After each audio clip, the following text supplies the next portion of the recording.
Bolivia Elige 2014. Un saludo al Sistema Nacional de Radios de los Pueblos Originarios, Radios Aliadas, la Red Patria Nueva, Bolivia TV en nuestro país y fuera de nuestras fronteras. Un gran cariño para la gente que a esta hora de la noche está mirando las pantallas de la televisión, acompañándonos. Esta noche, un segundo capítulo que lo compartiremos con ustedes. Me acompañan en esta oportunidad Gustavo Arévalo, a quien damos la bienvenida. Gustavo, bienvenido, mucho gusto. Muchísimas gracias, Iván. Creo que este es un momento importante para todo el país, así que comenzamos.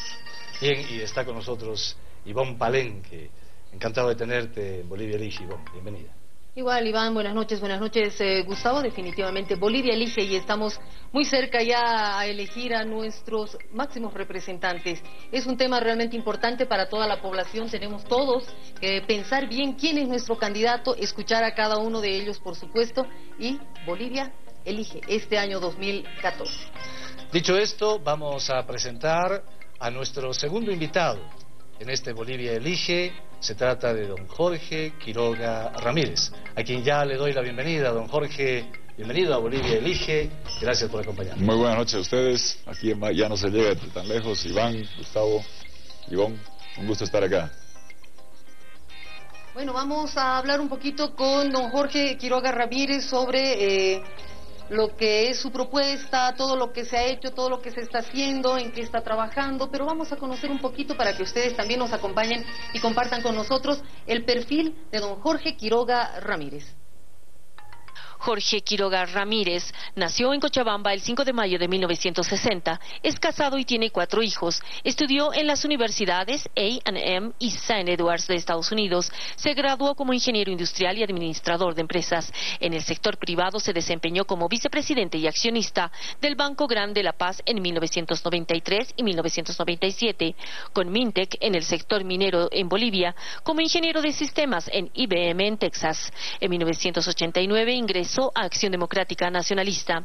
En 1990, designado subsecretario de Inversión Pública y en 1992, ministro de Finanzas del gobierno de Jaime Paz Zamora.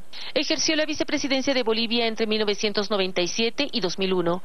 La renuncia del entonces presidente Hugo Banzer Suárez lo condujo a la presidencia por sucesión constitucional que ocupó entre 2001 y 2002.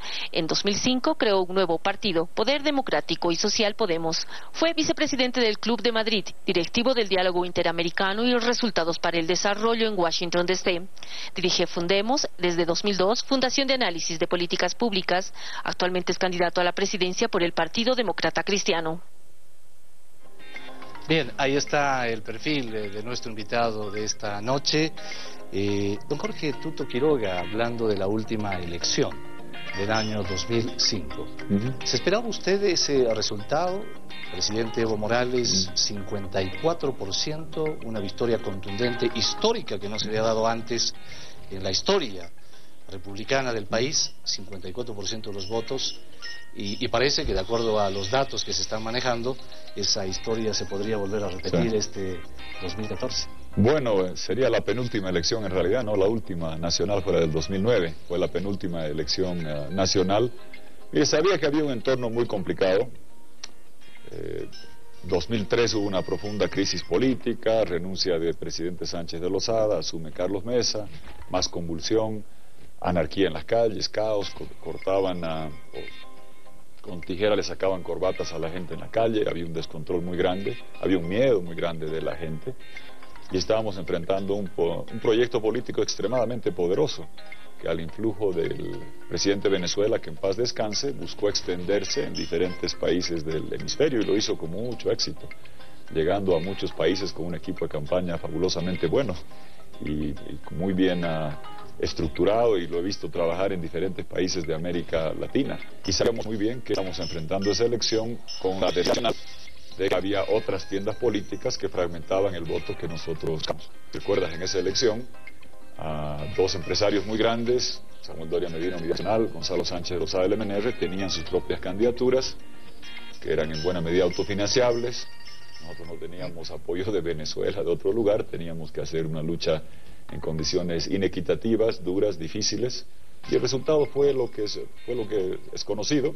Honramos ese voto hicimos la defensa en el Congreso, en el Senado, en la Asamblea Constituyente, con un objetivo muy claro: evitar la aprobación de un texto constitucional autoritario que confisque derechos de casas, que elimine la propiedad de la tierra, que cierre los colegios de convenio donde se educan muchos bolivianos, colegios como Marista, Fe y Alegría, que se cierren, evitar que se cierren las concesiones de radio y televisión en un año. Había un proyecto extremadamente autoritario, luchamos para combatirlo. Y sobre la predicción o avisorar qué resultado vendrá para más adelante, yo quisiera recordar la última elección, la judicial, donde el gobierno hizo la misma predicción que está haciendo ahora. 74% dijo para la elección judicial. ¿Y qué sucedió? Casi 70% de los bolivianos inscritos en el padrón votamos por el doctor Blanco, o por el doctor nulo, o por el doctor me quedo en casa. El ausentismo, el voto blanco, el voto nulo, fue más de 2/3 partes de la votación, y terminamos con gente en el Tribunal Constitucional, como el que fue presidente, señor Flores, que avaló la reelección de Evo Morales, a todas luces inconstitucional, y que incumplía el compromiso que él había hecho con Bolivia, el texto que él había promulgado, lo que habíamos votado los bolivianos. Y señor Flores, si usted revisa, sacó 100.000 votos de 5.200.000 que estábamos inscritos, no sacó el 74% que predecía el gobierno. Entonces, con 2% de los bolivianos del padrón inscrito, se cambió la voluntad de los bolivianos para buscar la reelección del actual gobierno, que hoy está estando inhabilitado para hacerlo, porque eso señalaba el texto de la Carta Magna. El presidente pidió que votemos, la gente votó en enero de 2009. Señor Quiroga, permítame un poco retroceder. En algún momento de esta entrevista me gustaría preguntarle qué sintió ese momento cuando el presidente Evo Morales había logrado 54%, usted como opositor. Pero voy a la segunda pregunta en realidad. Usted con otras organizaciones, otros políticos, apoyaron el revocatorio, ¿verdad? Pero de 54% el presidente Morales llegó al 64%, ese sí es un dato histórico. ¿Cómo se siente después de haber perfilado en realidad o anular al presidente Morales, que haya subido considerablemente su votación? Bueno, no era la intención de Morales, la intención era una sola y la cumplimos. Mi objetivo claro, y di la cara por ello, no ando con doble discurso, no digo una cosa un día después la otra, no hago como el presidente que dice una sola reelección, lo dice en la Plaza Murillo y después lo incumple. Yo tengo una sola palabra y línea y la gente me conoce. Luchábamos en la Asamblea Constituyente en condiciones antidemocráticas, nos hicieron 3 o 4 cercos en el Congreso para aprobar incluso el cambio de sede de Sucre a Oruro. En Sucre hubo eventos luctuosos, jóvenes que perdieron la vida con una represión violenta. La Asamblea no podía volver a Sucre, tenía que trasladarse a Oruro, nos hicieron cerco en el Congreso, golpeaban físicamente a nuestros parlamentarios para evitar que accedan al Congreso, tenían un par de suplentes comprados y con eso hacían cambio y traslado de sede. El gobierno quería aprobar el texto de la Calancha. El texto de la Calancha, después ratificado en Oruro, luego de haberlo concertado con algunos que hoy son opositores, Movimiento Sin Miedo, Unidad Nacional, concertaron eso, hoy son opositores, bienvenidos. Quiso votarlo no una vez, 3 veces.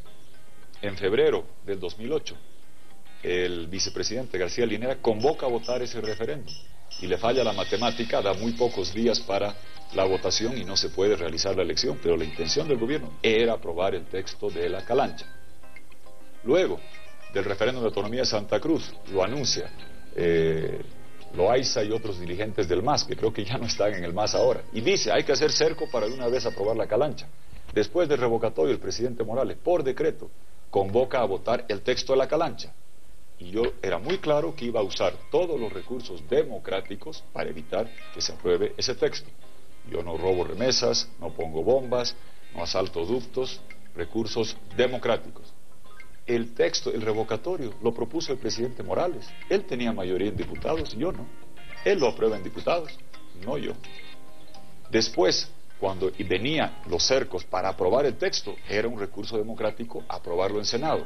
La gente de Conalde pide por escrito, en carta, las tengo acá, que de una vez se vaya al revocatorio porque no había acuerdo en el texto de la Carta Magna.